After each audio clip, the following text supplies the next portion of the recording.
반갑습니다.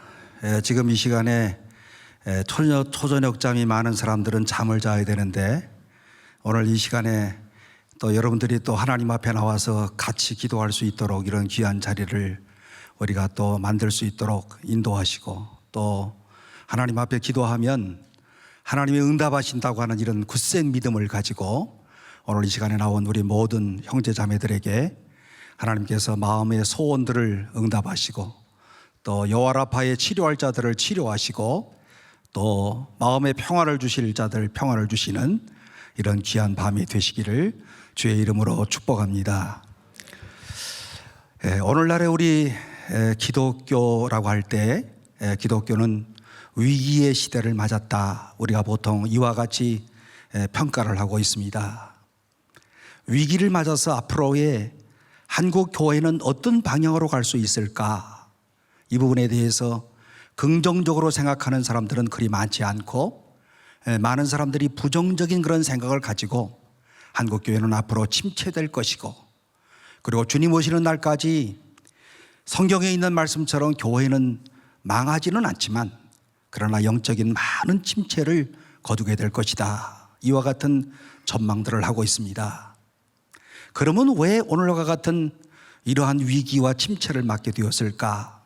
오늘 이것은 그 원인이 다른 데 있는 것이 아니고 항상 우리가 성경에서 그 원인을 찾아봐야 될 터인데, 오늘 우리 성경은 우리에게 무슨 말씀을 하는가 하면, 오늘 너희들은 하나님을 사랑하고 그리고 또 내 이웃을 내 몸과 같이 사랑하라. 기독교의 최고의 강령이고, 또 우리 기독교가 가장 중요하게 생각하는 이런 사랑이라고 하는 이 말씀 가운데 하나로 요약할 수 있다고 한다면, 오늘 이 말씀이 첫째는 하나님을 사랑하라, 둘째는 이웃을 사랑하라. 하나님을 사랑하는 방법은 열심히 하나님 앞에 예배를 드리는 거예요. 성경에 있는 것처럼 예배의 방법이 어떤 방법이든 성경적 방법을 통해서 정말 신령, 영이, 성령이 역사하시는 예배, 그리고 또 하나님의 말씀이 살아 움직이는 그런 예배, 이런 예배를 통해서 살아계신 하나님 앞에 예배를 드린다고 한다면, 내 이웃을 사랑하라 하는 것은 오늘 우리가 나눔과 섬김을 통해서 오늘 우리의 이웃을 오늘 사랑할 수 있는 구체적 표현을 할 수가 있다는 그런 말입니다. 그런데 과연 그동안에 우리 한국교회가 150여 년의 역사를 통해서 오늘 이와 같은 이런 하나님의 말씀에 오늘 실천하고자 하는 이런 행동하는 그런 신앙이 있었는가? 이렇게 물어보면 모두가 다 여기에 대해서는 우리가 별로 그렇게 잘하지 못했지요 라고 하는 이런 대답을 할 수밖에 없는 이런 현실에 놓여져 있습니다. 그러므로 저는 우리 기독교가 오늘날 다시 한번 이렇게 회복되기 위해서는 하나님을 예배하는 그런 일에 우리가 열심으로 하나님 앞에 오늘 여러분들이 찬양하고 기도하고 그리고 주님을 사랑하는 사랑의 고백을 드리는 것처럼 이와 같은 예배가 살아 움직이고, 정말 이 예배를 통하여서 하나님을 만나고 하나님이 나와 함께 하시고 역사하시는 것을 오늘 우리가 꼭 체험해야 될 뿐만 아니라, 오늘 우리의 옆에 작은 이웃들, 이 불우한 사람들을 그리스도의 사랑으로 잘 보듬는 오늘 이와 같은 것들이 오늘 한국 현실에 꼭 필요하다는 얘기입니다. 그래서 요즘에는 이 송해신학대학원에서 총체적 복음이라고 하는 이런 과목이 생겼어요. 총체적 복음은 다른 의미가 아니고요, 이웃을 내 몸과 같이 사랑할 수 있는 것이, 이웃을 내 몸처럼 사랑하는 것이 오늘날 복음을 전하는 복음 속에 가장 중요한 핵심이 되어진다 할 정도로 요즘에는 이웃을 사랑하는 것에 대해서 각 교회마다 관심을 가지고 있는데, 오늘 제가 옥수동에서 목회를 하고 있잖아요. 여러분 옥수동 다 지나가 보셨죠? 옥수동은요 지대가 아주 높아요. 그래서 이 옥수동 꼭대기에 올라가서 이렇게 압구정동 쪽을 이렇게 쫙 바라보면 그 앞에 한강이 있고 우리나라에서 비교적 잘 산다고 하는 사람들이 거기 몰려 살아요. 그래서 저도 하나님의 인도하심을 받아서 2001년도에 옥수동에 있는 이 교회에 부임하게 됐는데, 옥수동은 그 당시에만 하더라도 달동네였어요. 달동네가 뭔 줄 아시죠? 달과 가까운 동네. 얼마나 높으면 달과 가까운 동네, 달동네겠습니까? 그러니까 1998년인가 쯤에서 연극을 했는데 연극 제목 중에 옥수동에 서면 압구정동이 보인다, 이런 연극이 있을 정도였어요. 그러니까 우리 동네에는 사실은요, 다 이 1960년대에 고향이도 호남 쪽에 전라도 쪽에 있는 분들이 서울에 올라오셔가지고 거기에다가 또 이렇게 아주 옥탑방도 짓고, 그 다음에 또 산의 밑에다가 또 이렇게 또 가건물도 짓고, 이렇게 해가지고서는 자식들 공부시키려고 올라오셨던 그런 모든 분들이고, 그리고 또 동시에 이분들이 어떤 분들이냐면, 그러다 보니까 사실은 학력도 별로 높지가 않아요. 다 저학력이시고. 그렇지만 아주 중요한 것은 오늘 이들이 이와 같은 이러한 남들과는 조금 열등감을 가질 수는 있지만, 그런데 이 열등감 때문에 주님을 뜨겁게 사랑하는 신앙은 아주 뜨거운 분들이 모이는 교회가 바로 옥수중앙교회였어요.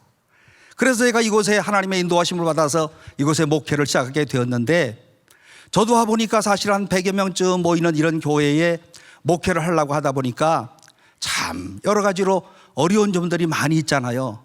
하나님이 왜 나를 이곳으로 인도를 했을까? 다른 사람들은 이렇게 저 압구정동, 서초동 이런 데서 아주 희어번쩍하게 이렇게 목회를 하는데, 나는 어떻게 이렇게 달동네로 하나님이 인도를 하셨을까라고 하는 이런 생각을 제가 참 많이 하면서 마음속에 주님 앞에 죄송스럽게 생각도 했는데, 2001년도에 내가 옥수중앙교회에 부임을 해가지고 이제 한 3개월쯤 지났는데, 우리 교회에서도요 사실은 다 가난한 사람들만 있는 것은 아니었고, 한 할머니가 굉장히 부자 할머니가 계셨는데, 제가 부임하는 그 해에 그 부자 할머니가 80살이 되셔서 팔순 감사 예배를 드리겠대요.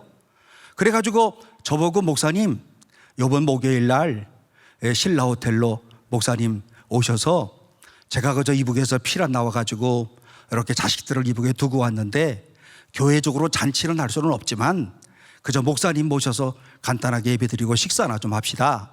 그래서 제가 신라호텔에, 사실은 그때 신라호텔 처음 가본 거예요. 아주 신라호텔에 가서 예배를 드리고 또 어제 식사도 하고 나오려고 하는데, 오늘 그 할머니의 아드님이 일어나시더니, 목사님 아주 오늘 수고를 많이 하셨습니다. 한국에 이렇게 오신 지 얼마 되지 않으신다는데, 한국에서는 애들을 공부시키려고 한다면 꼭 돈이 필요합니다. 애들 과외 공부도 시켜야 되고요, 옷도 예쁜 거 좀 사서 입혀야 되니까 목사님 이 돈을 가지고 목사님 자녀들을 좀 학생 공부시키는데 좀 쓰세요 하면서, 이분이 이렇게 양복을 입고 이쪽에 이렇게 하시고 이쪽 이렇게 하시면서 봉투를 저한테 하나를 딱 주는데, 그 순간부터 제 마음속에 무슨 생각이 드는가 하면, 그 봉투 속에 얼마나 들었을까? 왜냐하면 그렇게 말씀하시니까, 아니 그냥 줬으면 내가 그런 생각을 안 하는데 꼭 그 말씀을 하시고 애들 공부시키는데 쓰시라고 주니까 이 돈이 얼마일까? 아주 그때부터는 온 생각이 봉투 속에 얼마일까? 여기로 집중을 하게 됐어요. 그래서 감사합니다 하고 받아가지고 나오면서 신라호텔에서 이제 옥수동까지 올라고 하면은, 거기 한남대교 지나가기 전에 거기 브릿지 있잖아요. 그 밑에 옥수동으로 가려고 하면은 좌회전 꺾어야 되는데, 거기에서 가가지고 신호등에 걸렸어. 그래서 잘 됐다 싶어가지고 신호등에 걸린 김에 봉투를 쫙 빼가지고 얼만가 하고 이렇게 제가 열어보았더니 봉투가 얇더라고요. 얇은데 이게 도대체 얼마일까? 이렇게 생각을 하면서 이 봉투를 빼보니까 이 봉투에 수표가 2장이 들었는데, 거기에 수표를 동그라미를 쳐보니까 하나마다 1,000만 원짜리예요. 2,000만 원을 주신 거예요. 그때부터 내 마음속에 가슴이 막 뛰는 거야. 2,000만 원을 이걸 어떻게 쓰나. 난생 처음 2,000만 원을 현금으로 받아본 거예요, 사실은. 그래서 이 돈을 어떻게 쓸까 생각하고 또 생각하다가 제 아내가 옆에서 타고 있었는데, 제 아내에게 제가 이야기를 했죠. 여보, 이걸 어떻게 하면 좋을까? 그랬더니 제 아내가 하는 말이, 아니 당신 줬으니까 당신이 알아서 써. 그래서 제가 그 얘기를 듣고 집에 와서 가만히 생각해 보니까, 아무래도 하나님께서 저 사람을 통하여서 나에게 2,000만 원을 이렇게 주셨는데, 이것은 하나님이 어쩌면 나를 시험하는 이와 같은 이런 순간일 수도 있다. 그러니 그분이 주신 이 2천만 원을 가지고 어려운 사람들에게 나눠주는 이런 장학복지 사업을 해야 되겠다. 사실은요, 이런 생각을 주신 것이 곧 하나님이 주신 생각이었고, 지금 생각해 보니까 지금 누가 2천만 원을 주면 그때 교회에다가 얼른 낼 것 같지 않아. 그런데 그때는요, 그 2천만 원을 가지고 주일날 장로님들 다 오시라고 그래가지고 그 얘기를 쭉 하면서 이것을 가지고 우리 교회가 어려운 교회고, 그리고 또 빚도 있는 그런 교회고, 그러지만 이 돈을 가지고 우리 어려운 사람들을 나눠주는 일에 씁시다 하니까 장로님들이 이 말씀을 듣고 얼마나 기뻐하는지 몰라요. 그리고 참 아주 교회가 그 일로 인해서 하나가 되어지는, 그리고 또 모든 사람들의 마음이 한 덩어리가 되어지는 오늘 이와 같은 하나의 계기가 되어졌답니다. 그래서 제가 이제 교인들이 이렇게 한 마음으로 묶어지는 찰나에 새로 부임을 했으니까 신방을 해야 될 거 아니에요. 그래서 전교인 그래봤자 얼마 되지도 않지만 전교인들 가정마다 신방을 했어요. 신방을 하면서 이제 가정마다 예배를 드리는데, 우리 교회는 전통적으로 전임 목사님이 항상 신방을 할 때 이렇게 목사님한테 꼭 도서비 그래가지고 봉투를 주던 그런 교회예요. 그래서 제가 뭐 주지 말라고 말할 수도 없고, 그래서 하여튼 예배를 드리러 갔는데, 예배를 드리러 가는 가정들마다 저에게 예배를 마치고 난 다음에 도서비라고 하면서 주는데, 하루에 한 7집쯤 신방을 하는데 집에 와서 이렇게 봉투를 열어보니까 아니 20만 원, 10만 원씩 다 들었어요. 그런데 우리 교회 교인들이 대부분 직업이 뭐였냐면, 여자분들은 가사도우미, 남자들은 개인 택시 운전 이런 분들이에요. 그때 당시 가사도우미로서 일주일 내내 돈을 벌어야 20만 원 벌까 말까 하는 그러한 시대였는데, 아니 저한테 목사님이라고 20만 원을 주는 거예요. 그래서 첫날 제가 7집을 신방을 하고 돈을 모아보니까 한 100만 원쯤 되는 거예요. 그래서 마음속으로 야, 이것도 내가 쓰면 안 되겠구나. 그래서 모으기를 시작했어요. 그래서 대신방을 그 다음 날도 하고 또 그 다음도 하고 그 다음 주도 하고 해서 한 2달간에 걸쳐가지고 대신방을 다 마치고 나서 그 봉투를 다 계산을 해보니까 1,350만 원이 모였어요. 그러니까 2천만 원 플러스 1,350만 원, 3,350만 원이 오늘 이것이 종잣돈이 돼가지고 제가 마음속으로 이런 생각을 했어요.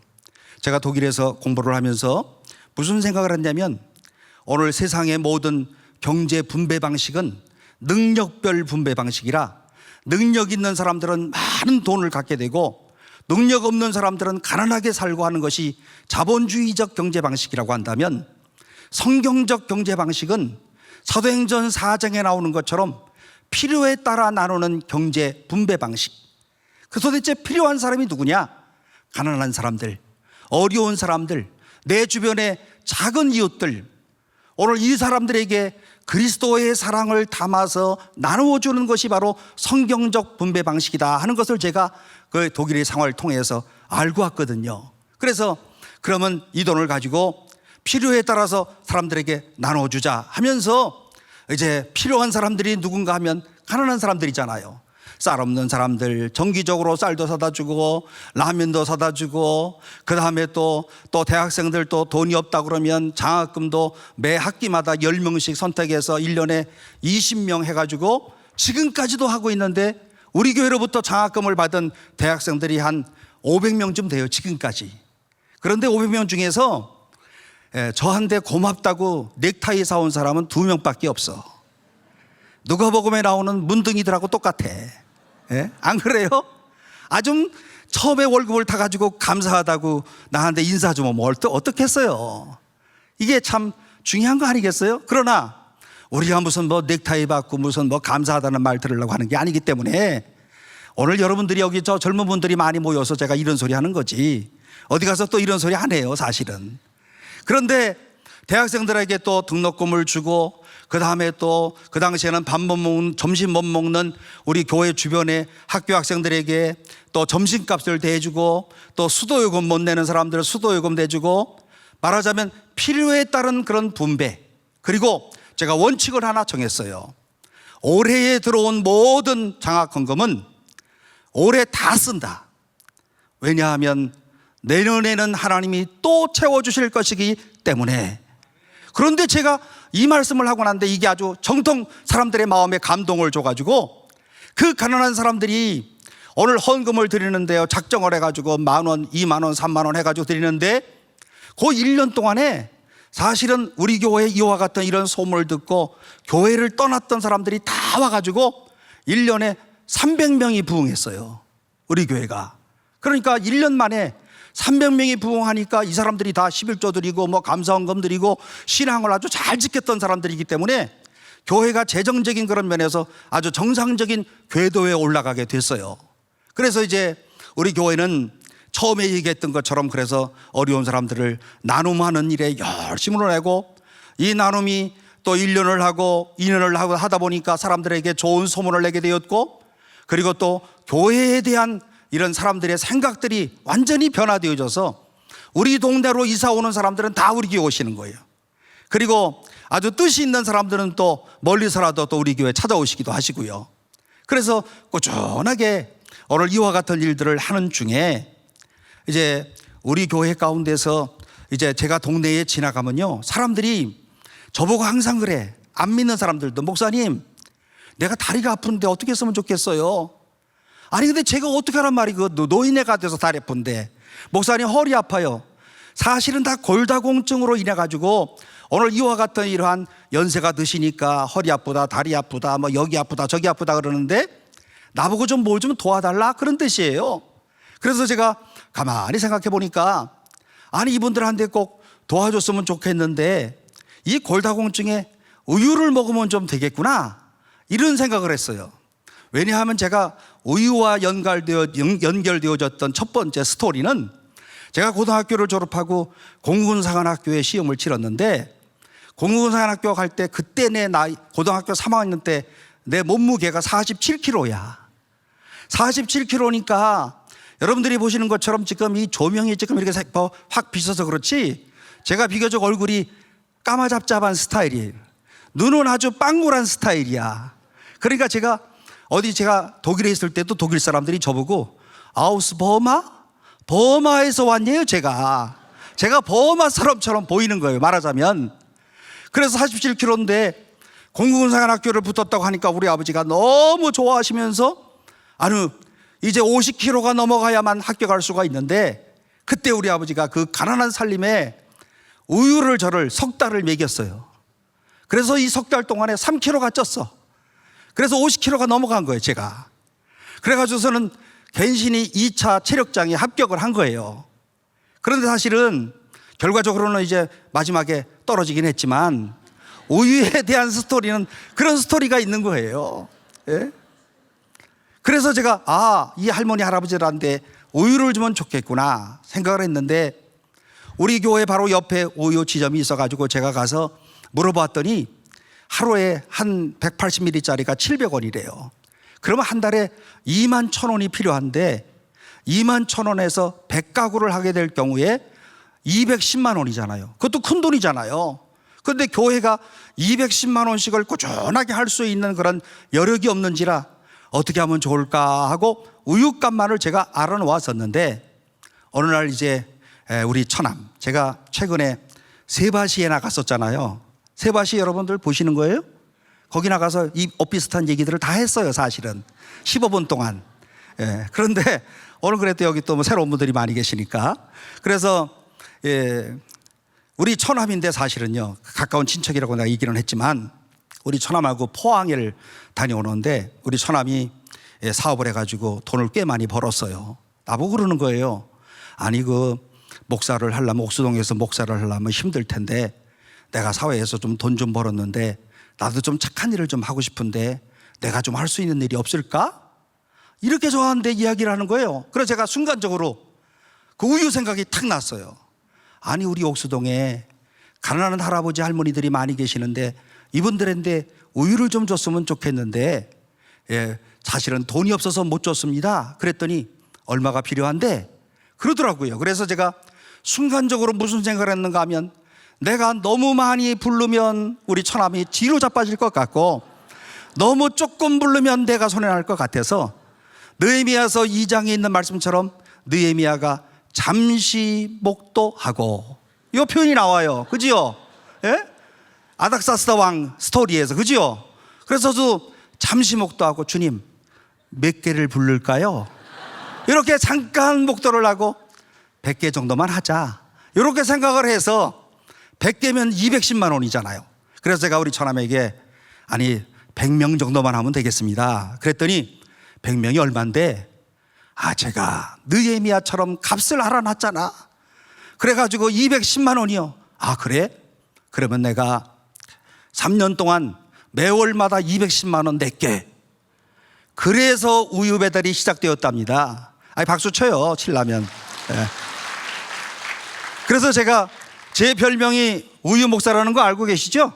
예, 그리고 제가 아주 그냥 인터넷에 제 이름 들어가면은 별명이 엄청 많아. 울보 목사, 우유 목사 이러면서 제 별명이 굉장히 많은데, 그래서 이제 우유 배달이 출발되게 된 거예요. 그리고 우리 동네에 살아가는 이런 가난한 사람들에게, 또 칼슘이 부족한 혼자 있는 분들에게 영양 보충을 위해서 사실은 첫 출발은 우유 배달을 한 거예요. 그렇게 해서 3년 동안 꾸준하게 100가구를 꾸준하게 우유 배달하는 중에, 글쎄 3년이 지나니까 약속한 대로 우리 처남이 그만하겠대.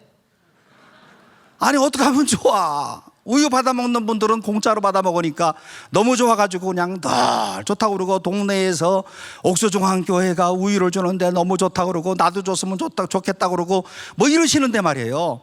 그래서 제가 당시에 우리 교회 한 400여 명 모일 때인데, 우리 교인들 앞에서 제가 설교를 하면서 얘기를 했어요. 여러분, 오늘 그동안에 우리 한 독지가가 매월마다 210만 원을 내가지고 그동안에 우유 배달을 했는데, 오늘 그분이 약속하신 대로 3년 만에 야속하게 못하겠답니다. 그러니 오늘 여러분들 가운데서, 오늘 여러분들이 11조헌금 드리고 감사헌금 드리고 드릴 거 다 드리면서 과외로 우유헌금 10만 원씩 따로 드릴 사람들 25명만 작정해 주시기를 바랍니다. 제가 그러면서 이 설교를 하면서 울었어. 그래서 그 눈물이 효약인지 모르지만 나중에 이 작정한 사람들이 몇 명인 줄 아세요? 눈치로 25명.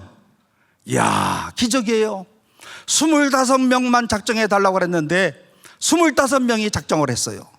그래서 250만 원이 매월마다 나와가지고 2003, 4, 5, 그 다음에 6, 7, 8, 9, 10, 11 이분들이요 6년 동안 매월마다 10만 원씩 내신 분들이야. 정말 귀한 분들이에요. 이분들 때문에 우유 배달을 한 번도 쉬지 않고 2003년부터 2023년 오늘까지, 오늘 20년 동안 꾸준하게 우유 배달을 할 수가 있었는데, 2011년쯤 돼가지고 무슨 일이 있었는가 하면, 우리 교회에 배달의 민족을 창업한 김봉진 집사가 있어. 놀랬죠? 배달의 민족 아시는 거예요? 예, 배달의 민족 그 창업했던 김봉진 빡빡머리하고 다니는 사람이 우리 교회 안수 집사인데, 이분이 그 당시엔 젊었잖아요. 젊어가지고 항상 목사님 보고 나한테 와서 뭐라고 그러냐, 목사님 제가 돈 벌면 우유 배달은 제가 하겠습니다. 목사님 제가 돈 벌면 우유 배달하는 건 제가 다 맡아서 할게요. 그러면서 이 친구가요 우유 배달에 필이 꽂힌 거야. 그래서 배달 하다가 배달의 민족 만든 거예요. 몰랐죠? 예? 배달의 민족이 무슨 민족의 이런 게 아니야. 예? 배달 하다가 배달 그렇게 하고 싶대 자기가요. 그러더니 또 오토바이 타고 배달도 하고. 예? 우유 배달이 아주 필이 꽂혀가지고요. 그런데 이분이 어떤 분인가 하면은요, 지금 48살이잖아요. 이 사람이 지금 배달의 민족 10년 만에 이렇게 아주 큰 거부가 된 사람인데, 이 사람이 꼭 사업을 할 때마다 예배를 드려. 꼭. 근데 예배를 꼭 드리는데 참 그게 믿음이잖아요. 요즘 젊은 사람들이 사업을 시작하면서 목사님 모셔다가 예배 드리는 사람들 별로 없잖아요. 근데 이 친구는 항상 예배를 드려. 그런데 처음에도 나도 정중한 마음으로 가서 예배를 잘 드리고, 하나님 오늘 우리 김 집사 예배를 이제 사업을 시작하는데 하나님이 꼭 복을 주세요. 또 하나님께서 오늘 이 사업을 더 번창하게 해주세요 하고 간절하게 기도를 했는데, 열심히 예배를 드리고 그리고 또 열심히 기도했는데 6개월쯤 되면 망해. 그랬는데 중요한 것은요, 이 사람은 망해도 계속해서 6개월이 있다가 또 주일날 와가지고 목사님 토요일날 시간 되세요? 그럼 내가 속으로 또 망했구나, 네? 이렇게 생각하고 또 망했어? 그러면 예. 또 드리고 야, 그 뚝심도 강하지요. 내가 계엄 예배만 6번 봤다니까. 계엄 예배를 너무 많이 드려가지고요, 설교할 게 없어. 예? 똑같은 거 하면 그 사람이 알아차리잖아요. 예? 성경 본문 볼 데가 없어. 그래서 하다가 성경 본문 볼 데가 없어가지고 마지막에 또 계엄 예배를 드린다고 하는데, 또 뭐 하냐 이번에 그랬더니 뭐 조그만 어플리케이션 하나 개발했는데 오늘 여기 배달의 민족이라고 이름을 졌는데요, 목사님 오셔가지고 예배를 좀 드려주세요. 그러길래 제가 그때 창세기 26장 12절 13절 이삭이 그 해에 100배의 결실을 얻었고 여호와께서 복을 주심으로 왕성하고 장대하여 마침내 거부가 되었더라. 그런데 내가 설교는 그렇게 거부가 되었더라 하고 했지만 마음속으로는 거부커녕 밥이라 먹고 살아라. 응?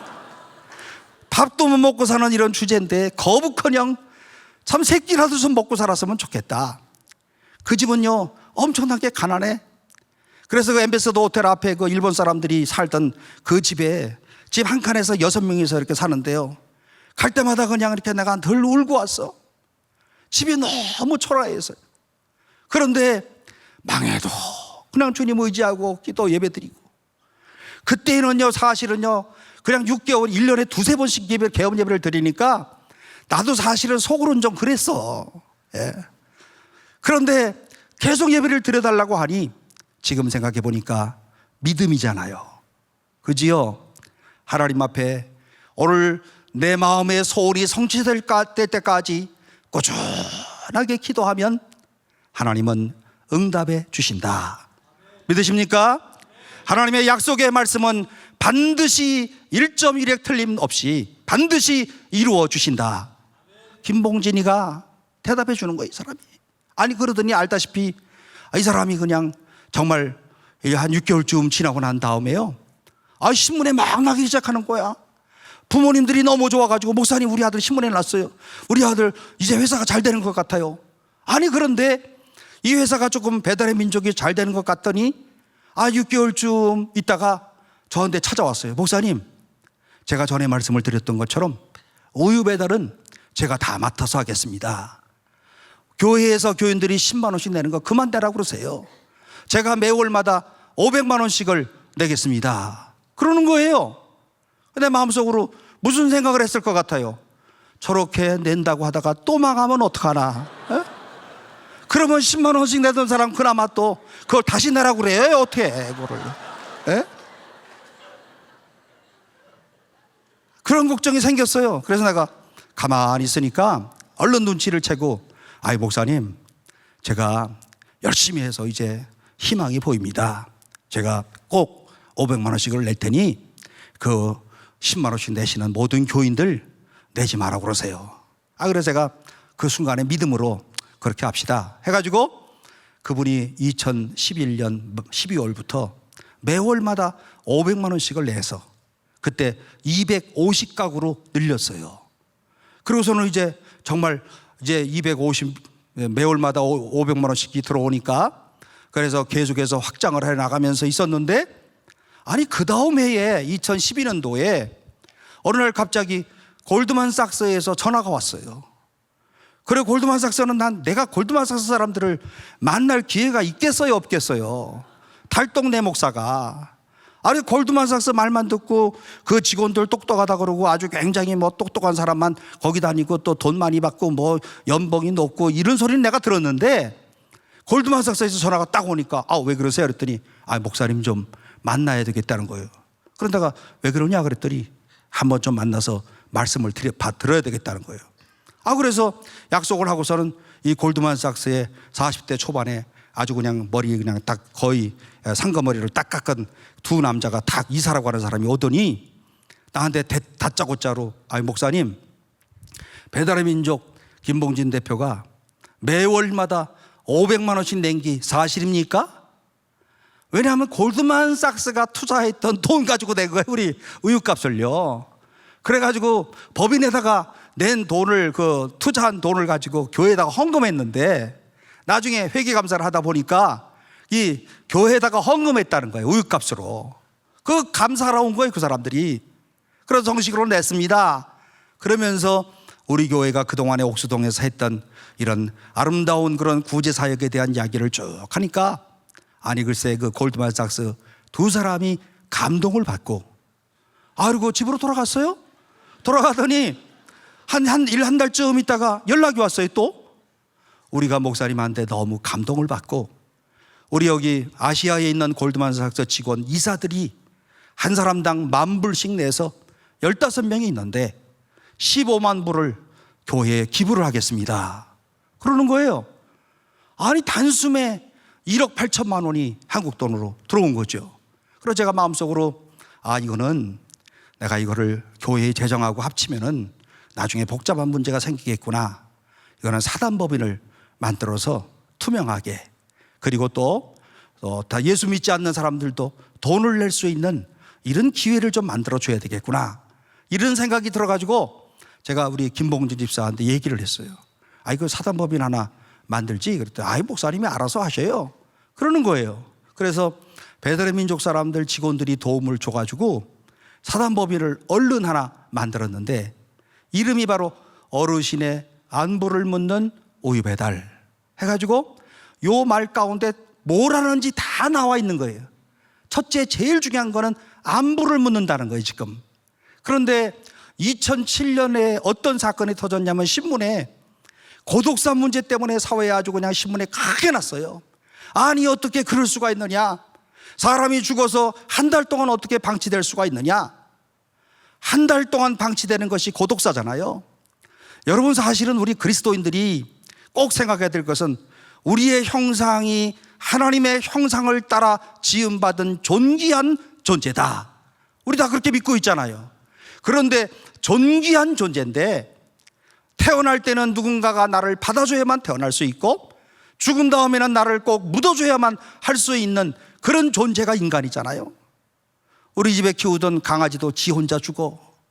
그런데 인간만은 누군가가 꼭 이렇게 마지막에 장례식을 해줘야 되는데 사람들이 얼마나 서로 간에 무관심했다면 죽은지도 모르고 3일 이상 방치가 되는 것이 고독사거든요. 신문에 아주 크게 났어요. 그런데 여러분, 고독사로 사람이 죽게 되면 어떤 일이 일어난 줄 아십니까? 제가 얼마 전에 세바시에 나가가지고 그 세바시 강연하는 사람 얘기를, 의사 말을 들어보니까 문을 꼭 닫고서는 이 고독사를 죽게 되면은요, 그 안에 그냥 그 썩은 냄새 때문에 그냥 그 나중에 그 시신 검사하는 검한 의가 들어갈 때 들어갈 수가 없대요. 문을 열고 그 냄새 때문에. 그런데 문을 1cm만 열어놔도 파리가 들어와가지고 방 안에 그냥 파리가 가득 찬다는 거예요. 파리 때문에 또 못 들어간다는 거예요. 또 사실은 고독사가 그렇게 사실은 비참하고 무서운 거예요, 그게. 그런데 2007년도에 신문에 고독사의 문제가 난 것을 보고 하나님께서 저에게 사실은 아이디어를 주신 거지요. 우리가 배달하는 이런 우유 배달 시작은 안부를 묻고 영양을 보충하기 위하여서 시작을 했지만, 그런데 이 우유 배달을 통해서 안부를 묻을 뿐만 아니라 고독사를 방지할 수도 있겠구나. 매일마다 우유를 전달해 가지고 안에 계시는 분께서 아침에 우유를 안 갖고 들어가시고 그 다음날 갔더니 우유 배달원이 우유가 그대로 있어요. 그러면 그 안에서 돌아가셨다든지 아니면 요양병원으로 후송 가신 거야. 그런 체크 방법으로 우유를 배달하는데 안부를 묻고 동시에 고독사를 방지하는 우유 배달이다 해가지고 고독사를 방지하는 일로 인해서 사실은 사회적 관심을 갖게 되었고 여러 사람들이 우리가 하는 일에 동참을 하게 되었고, 지금은요 사실은 우리 어르신의 안부를 묻는 우유 배달의 후원자가 25,500명. 곱하기 만 해봐요. 만. 굉장히 큰 돈이죠. 거기에다가 이제 베드라 민족에서 큰 돈들을 내주시지. 매일 우유는 고맙게도 사실은 여러분들이 소화가 잘 되는 우유를 잡숴보신 분들 계시는지 모르지만 소화가 잘 되는 우유에 거기에 QR코드가 찍혀 있는데 이 우유의 매출의 1%는 사단법인 어르신의 안부를 묻는 우유 배달에게 기부됩니다. 그거 찍혀 있어요.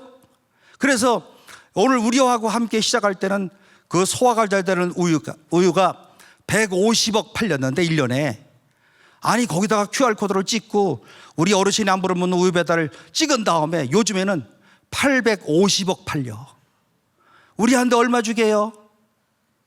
이 산수를 못 하시네. 850억 팔리면 1% 주면은 8억 5천만 원 주는 거죠.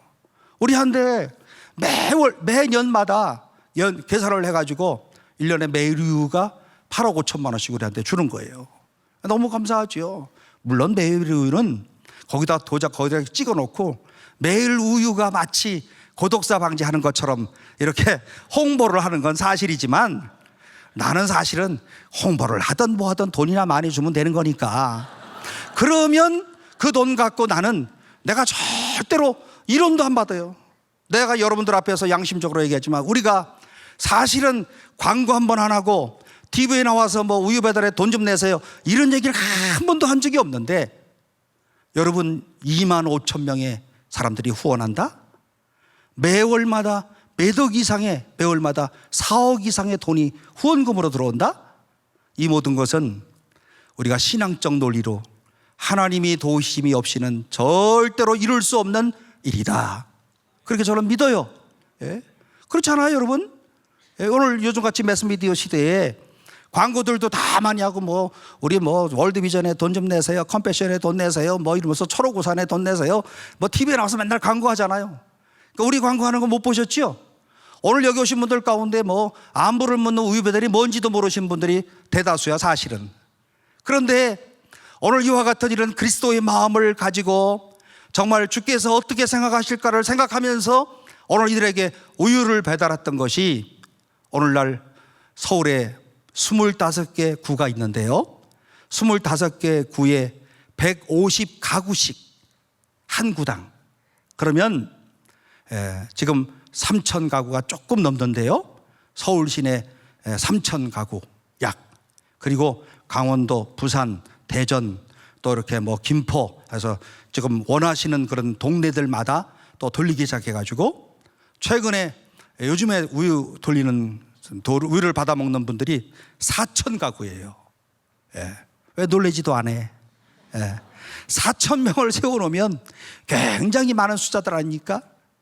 그러니까 4,000명들의 고독사를 방지하는데 사실은 1년에 이 추운 겨울 12월 달부터 2월 달 요 사이에 사실은 5명에서 10명 사이에 이렇게 돌아가시는 분들이 있는데 그분들이 우리가 우유를 배달해가지고 발견해가지고 구청에 연락해서 보호자에게 연락해가지고 그분들이 3일 이상 시신이 방치하지 않도록 하는 이런 일들을 우리가 지금 하고 있는 거예요. 얼마 전에 국무총리실이라고 하면서 전화가 왔어요. 자기가 사무관이래. 그러면서 목사님이시죠? 네, 그랬더니 저희가 아마 신문에서 봤습니다 하면서 뭐라고 얘기하는가 하면 나라가 할 일을 목사님이 하시네요. 아니 그 말을 탁 들으니까 눈물이 핑 도는 거야. 그 사무관이 예수를 믿는지 안 믿는지 나는 모르지만 나라가 할 일을 목사님이 하시네요. 총리님께서 우유를 배달하고 싶으시다는데 한번 목사님 같이 한번 우유를 배달하셔도 되는 겁니까? 이렇게 말씀을 하시더라고요. 그럼요. 그런데 우리 목사님이 하시는 일들이 오늘 우리 사회에 이 고독사 문제를 많이 이렇게 해결해 주는 그런 일이 돼서 우리 총리실에서 목사님을 주목하고 있답니다. 아니 그 말 들으니까 기분 엄청 좋더라고요. 우리를 주목해서 본다는데 더 중요한 것은 교회가 그렇게 한다는데 이게 얼마나 전도의 땅을 넓히는 이런 일이 되겠습니까?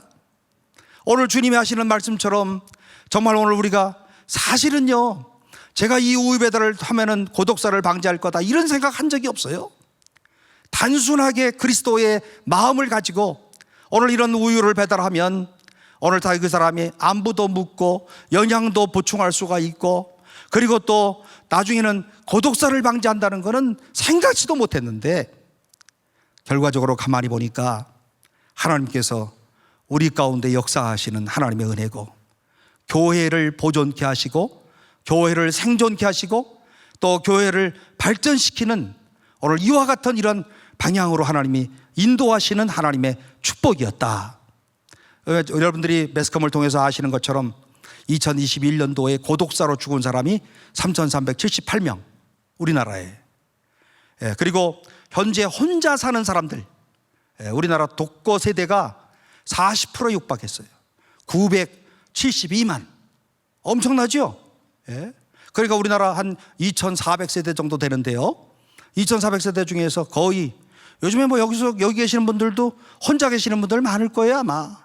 그리고 이 고독사가요 점점 늙어서 죽는 게 아니라 50살도 40살도 점점 내려가지고 젊은 사람들도 혼자 살다가 이렇게 죽었는데, 문제는 죽은지를 모른다는 데가 문제가 있는 거잖아요. 그게 고독사니까. 3일 이상 방치되는 거니까. 그런데 오늘 저희가 현재 이 고독사에 우유를 배달하신 분들은 사실은 젊은 분들한테 배달하는 건 아니고, 나이가 많으시고 그 다음에 이제 가난하시고 또 사회적으로 여러 가지 약자들에게 우유를 배달하는데, 이분들이요 정말 행정구역상에 주소는 다 있는데 사실은 주소를 찾아가도 잘 못 찾아. 며칠 전에도 어디 회사에서 무슨 뭐 선물이 와가지고 그분들한테 택배로 보냈는데, 돌아오는 게 20가정은 예를 들어 보내면 5가정은 돌아와. 택배 기사들이 찾지를 못해 주소를. 그런데 우리들이 가가지고서 사전에 가가지고요 그 주소를 찾아가지고서는 거기다가 이제 그 사람들을 확인하고 이제 몇 월 며칠부터 당신에게 우유를 전달해 드리겠습니다 해가지고 확인한 후에 일주일이 지난 다음에 우유를 배달하기 시작하는 거예요. 오늘 우리 사회가 이렇게 다 잘 사는 것 같지만, 그런데 사실은 밝음 뒤에는 오늘 어두움들이 있는 것처럼 어려운 사람들은 너무너무 많이 있는 거예요.